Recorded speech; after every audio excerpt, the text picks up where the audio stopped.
Hello and welcome to Byju's IS. Let's get started and look into the first article. The first article says government not mandatory for FDI from neighboring countries. In the same issue, we will also look at new FDI rules may have unintended effects where we will have a comprehensive discussion about this article. Before we understand what this issue is all about, let's understand a bit of background. Recently, China's central bank, which happens to be the People's Bank of China, has picked over 1% stake in the country's largest mortgage lender, Housing Development Finance Corporation Limited. The People's Bank of China has about 1.75 crore shares, which equals to 1.01% stake in HDFC. The Chinese bank did have the stake before as well. Before the Jan and the March quarter, they had about 0.8% in the company. But after the Jan March quarter, this has increased to about 1.01%. Is it something unique? Not exactly. There have been other governments as well which have also enforced their stake in this particular limited. What are those? The government of Singapore holds about 3.23% stake in HDFC. At the same time, the Saudi Arabian Monetary Authority has also picked about 0.7% stake in HDFC. But why does the Chinese investment makes a lot of sound, and why has this come into prominence? According to certain rules, it is compulsory for firms as well as other organizations to disclose data for the shareholders when it surpasses 1% stake. Currently, China has about 1.01% stake in HDFC. That is the primary reason this has been disclosed. It has not been disclosed with respect to Saudi Arabian Monetary Authority because it has just 0.7% stake in HDFC. But why does the Chinese investment always makes news? That is probably because of China's aggressive bid to dominate the region. Over the past few years, over the decades, China has attempted to dominate the trade and investment in Asian countries. China has been buying stakes over major financial institutions in Asia, and that is amid the stock market crash in major economies. You have number of companies, you have firms and organizations which are not able to make profits amidst the COVID-19. So because they are not able to make profits and because there are stock market crashes, China has been making an attempt to take over the national assets at the time of crisis. So that's the primary reason when China wants to invest in any of the countries, whether it is in Europe, whether it is in Australia, or there is in Asia, then there is some noise from the governments as well. Recently, Australia and other European countries have also looked into this investment pattern and have laid an embargo or a restriction for the Chinese investment. Now, let's look into the present scenario. When you look into the present scenario, looking at all these investment patterns where China could take over the national assets, the government of India has become cautious. That is why, in a move that will restrict the Chinese investment, the center has made prior government approval mandatory for all the foreign direct investments that happens to come from the boundaries of India, which means in case there is a country which has a land border with India, which happens to be Pakistan, Afghanistan, China, Nepal, Bhutan, Bangladesh and Myanmar, these countries cannot directly invest into the FDI of the Indian firms. What they have to do, they have to go to the government, and only after the government has given its approval, they would be able to invest on the foreign direct investment with respect to a particular company. Kindly note, until now, the Chinese investments were automatically allowed similar to those of the other countries. So they could automatically make investments with respect to companies in India except for those which did not require the FDI. That is with respect to the defense sector or with reference to the national security where the government did not want the FDI.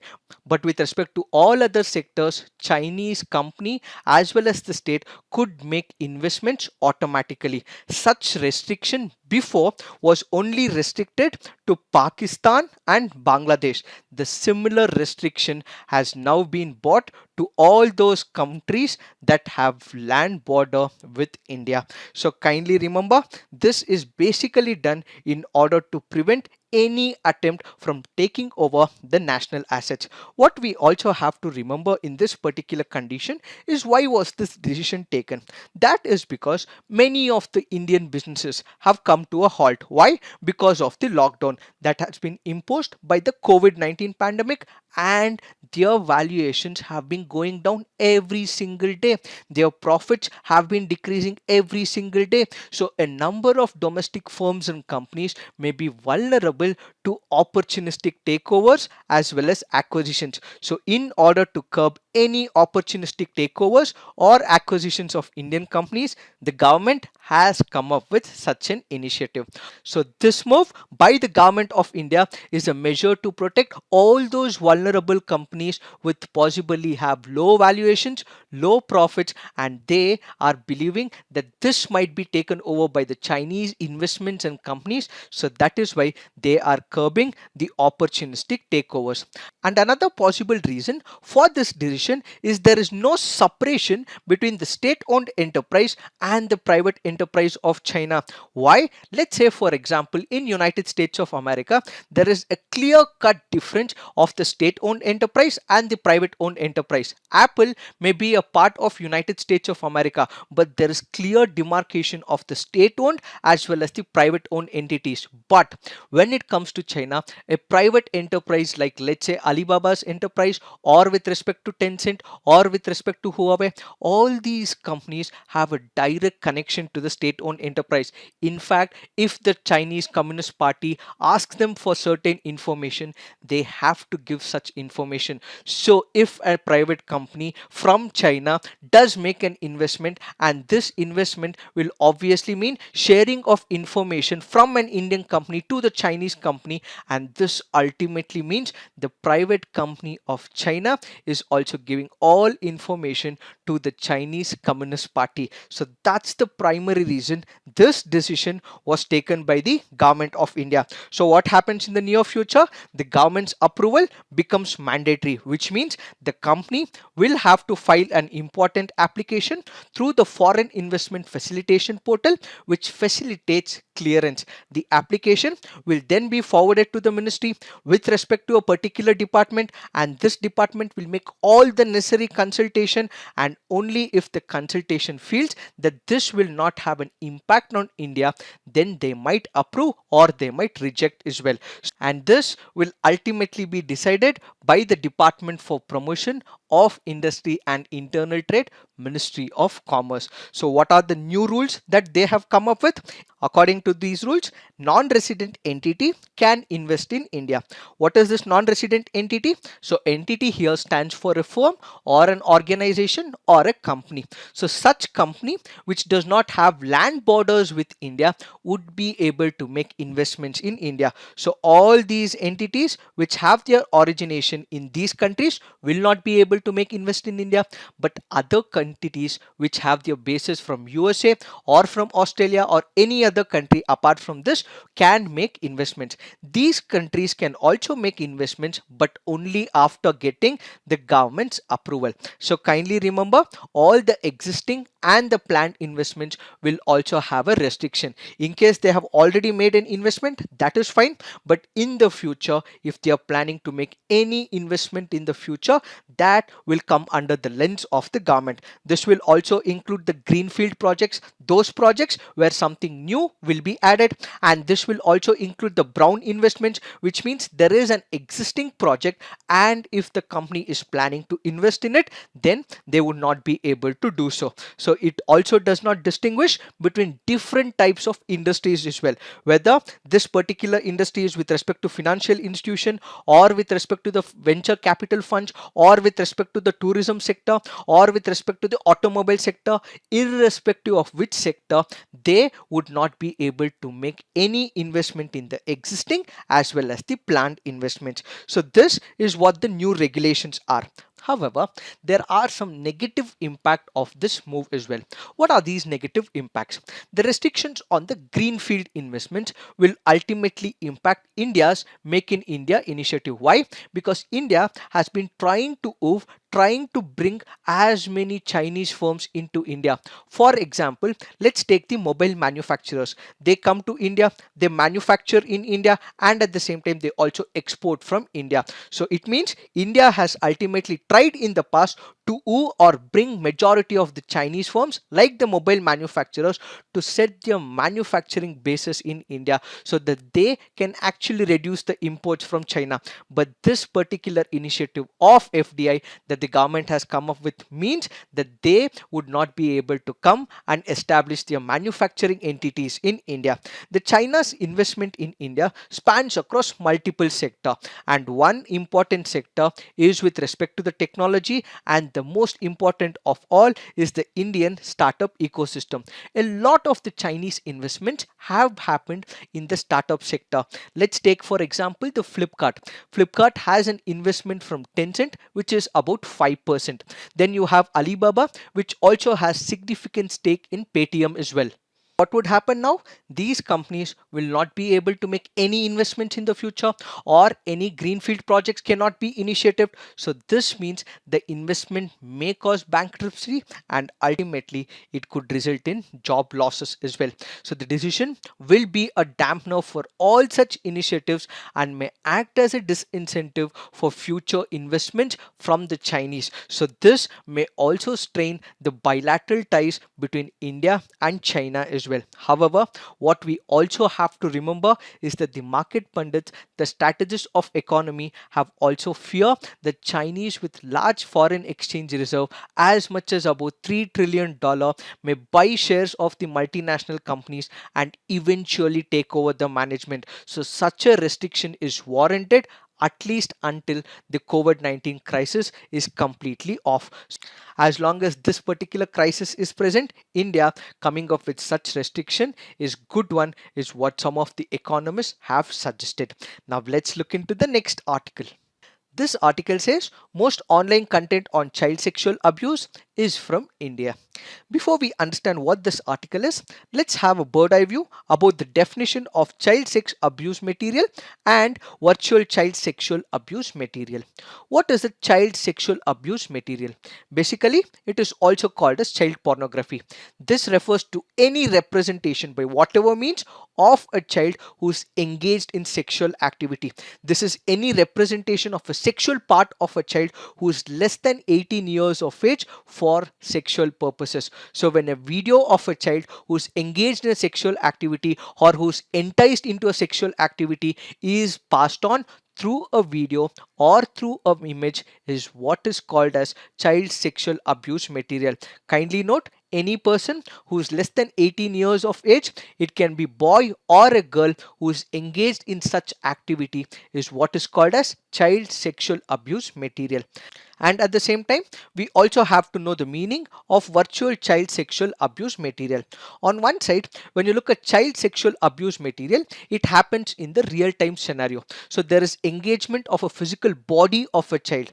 But on the virtual child sexual abuse material, what is being depicted or portrayed is of not a real child but of a graphically depicted sexualized children, which means there is inclusion of a cartoon or a computer generated image or a morphed image or a collage of a cartoon as well. So on one side you have a real time scenario, on the other side there is build-up of a cartoon to show a sexual image of a child via a video or through a image as well. So what we have to understand under this present scenario is there was a global compilation of reports of child sex abuse material. And where does India stand? India stands right on top of the list with 11.7% of the total reports, and this is followed by Pakistan, and in the fourth position what we have is Bangladesh. Now the question is, why do the offenders engage in such activity? What is their modus operandi? And that has multiple reasons. The offenders are primarily motivated by the sexual interest in the children. So those people who are wanting to engage in sexual activities in the children are the most pathetic of all and unethically wrong as well. And at the same time, there have been people who want financial financial gains or monetary benefits. Such people also engage in such activity. They might operate alone or they might have a network as well. They might use different types of devices, softwares, internet to produce these type of materials to share and access the child sexual abuse material.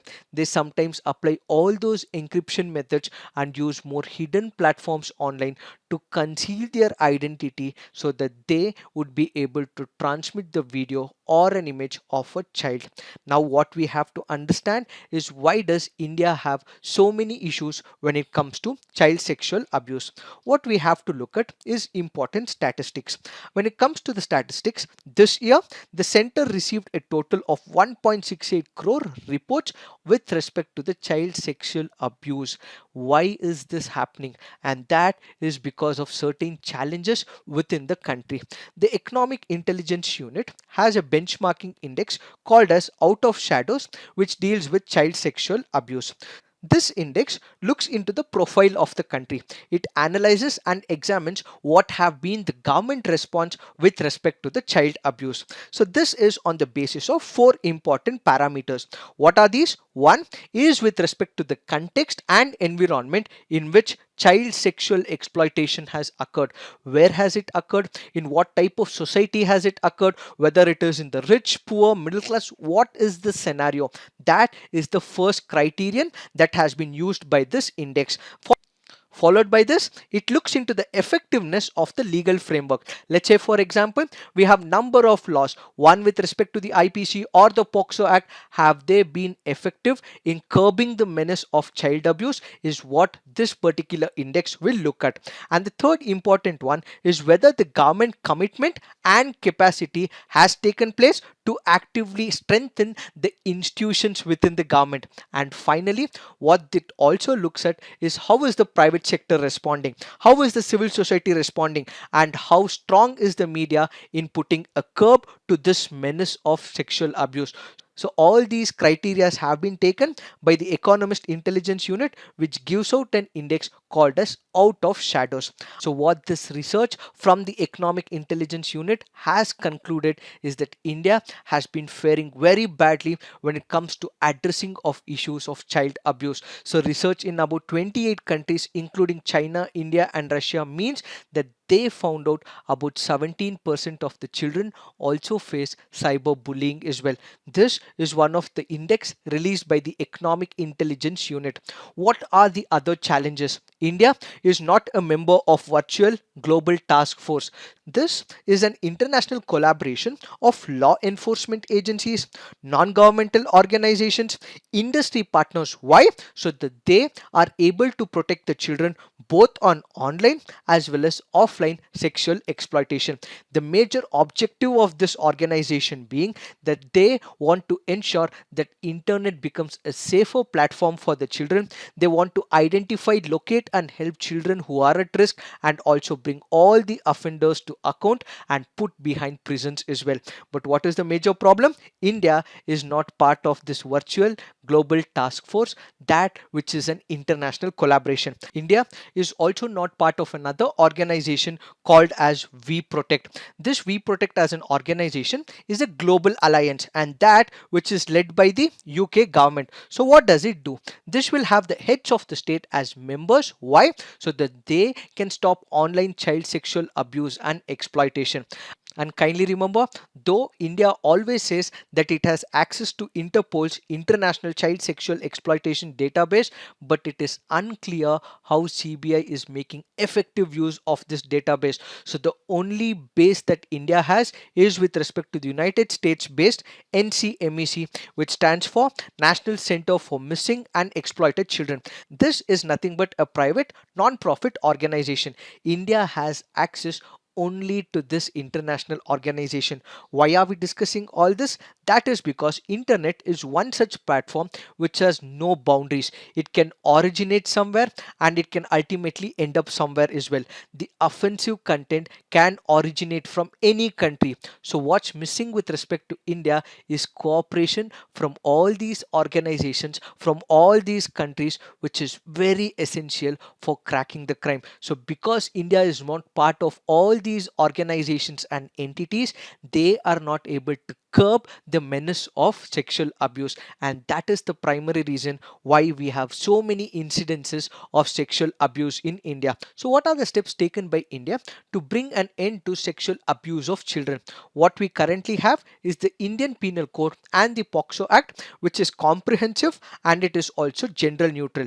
This is fighting against the child sexual abuse and exploitation. When it comes to child pornography, this can also be dealt under the Information Technology Act of 2000, as publishing of information which is obscene in electronic form is punishable under the Information Technology Act of 2000. Then we also have the central government, which will receive certain inputs or tip off from individual service providers like Airtel or for example Act Broadband. So all those service providers and individual can also report to the central government as well. So such reporting is also what is called as tip line reports. This is also being undertaken by the central government. The central government recently has also come up with www.cybercrime.government.in, where this portal caters to all those cyber crimes, especially that with respect to women as well as children. So the minute they get this input on the portal, it will be immediately passed on to the enforcement agency or a police agency, and they take up this information and look for the perpetrators of crime as well. Then you have the National Crime Records Bureau, which also maintains and publishes data with respect to child sexual abuse and exploitation. So they have the repository of these sexual exploitators as well. So what is that we have to do in the near future? So what are the steps that also needs to be taken up? Realizing this particular issue with respect to lack of cooperation from the international quarters, what the government will have to do in the near future is realizing their mistake. They have to collaborate with these international agencies, and this is the major key in tackling this particular issue. Crucial aspects of creating awareness among the children, teaching the children what is good touch and bad touch, and also giving sensitive training to the children is the most important part. Apart from this, the teachers, the parents and other stakeholders should be roped in. Counseling should be high on the agenda so that awareness is given both to the children as well as to the parents as well. There are certain programs that also needs to be initiated to prevent any prospective offenders from committing a sexual offense against the children. And at the same time, the media will also have to be engaged. There needs to be certain programs that are created by the media so that this will give an awareness to the people, and sexual abuse in the future can also be curbed with. It is this that we have to understand with respect to this article. Now let's look into the next article. This article here is speaking about intangible cultural heritage. When you look at the traditional meaning of cultural heritage, it basically looks into the monuments and the collections of objects which are archaic in nature. But with time, there has been a new meaning to the cultural heritage, and what is added value to it is the intangible cultural heritage. What do we mean by intangible cultural heritage? Let's say, for example, there are some traditions or living expressions that which has been inherited from our ancestors. There have been generations together which have been practicing a particular thing, and that has been transmitted from one generation to another and passed on to the future descendants. How?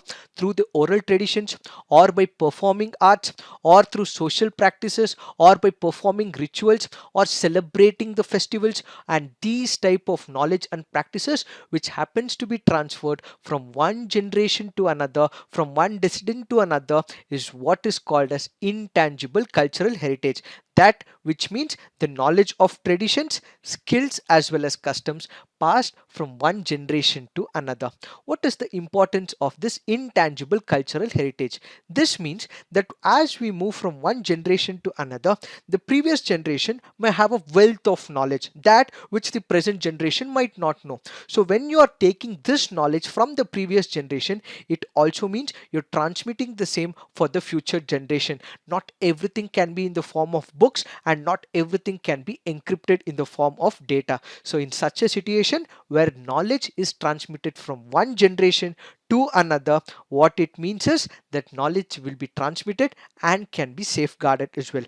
Why is this intangible cultural heritage very important? That is because, as we discussed, it is transmitted from one generation to another, and it includes multiple arts and traditions as well. But this particular intangible cultural heritage may have outstanding value, but they will be vulnerable. Why? Because of lack of support. So when you identify such people who have this great knowledge, what we have to do is to put these people into the limelight and streamline them into the normal economic activity. So identification of this knowledge and streamlining the vulnerable community into the mainstream is the basic agenda of intangible cultural heritage. Kindly note, when it comes to the nominations, every year various governments forward nominations for inscribing their intangible cultural heritage into UNESCO's representative list. And when it comes to India, the Ministry of Culture has appointed the Sangeet Natak Academy, which happens to be an autonomous organization under the Ministry of Culture, as the nodal office for matters relating to intangible cultural heritage. So it is this Sangeet Natak Academy which prepares the nominations and also the dossiers for the representative list of the UNESCO. Kindly remember, this can be very important from your preliminary point of view. What is the impact of inclusion in the UNESCO list? As of now, when you consider a tradition or a skill or a custom, the global body might not know about it. People might not be aware about it. There is no visibility with respect to this tradition. But once it is included in the representative list, this tradition will get recognition world over. So what it will basically do is it will provide the recognition so that this can be transmitted from one region to another as well. So what it will also do, it will contribute to encourage dialogues with other communities world over. So once it has got the recognition, multiple people look into it, and multiple people will also start interacting about this tradition. Simultaneously, such listing aims at creating awareness and also showcasing the cultural diversity of the country. It also makes it obligatory on all the governments of that particular country to provide necessary measures in terms of legal or in terms of financial, so that this particular tradition, skill or culture is safeguarded. So money that is required will have to be given by the government, or if there is necessary legal or safeguarding measures that needs to be taken, the government will also have to initiate it. On its part, the UNESCO would also facilitate international cooperation between countries, provide financial assistance and also support for the studies as well. So in case there are people who are inquisitive, who want to ponder deep into this particular tradition, the UNESCO will also provide financial assistance and also R&D team to look into this particular tradition. So what needs to be done in the near future? The artists and their community should be safeguarded, and they should be placed at the center of the endeavor, and all the monetary benefits that needs to be accorded to them should be taken care by the government. And at the same time, promotion, marketing and platform for them to expand their base should also be provided by the government. Kindly note, in the past, we have about 13 intangible cultural heritage. What are those? One is tradition of Vedic chanting, Ramlila, Kutiyattam, Raman, Mudiyattu, Kalbekia folk song, Chow dance, Buddhist chanting of Ladakh, Sankirtana, traditional brass and copper craft of utensil making, yoga, Navros, as well as Kumbh Mela. These are the ones which are already in the intangible cultural list, but what the government in the present context is planning to include are number of other cultural heritages as well.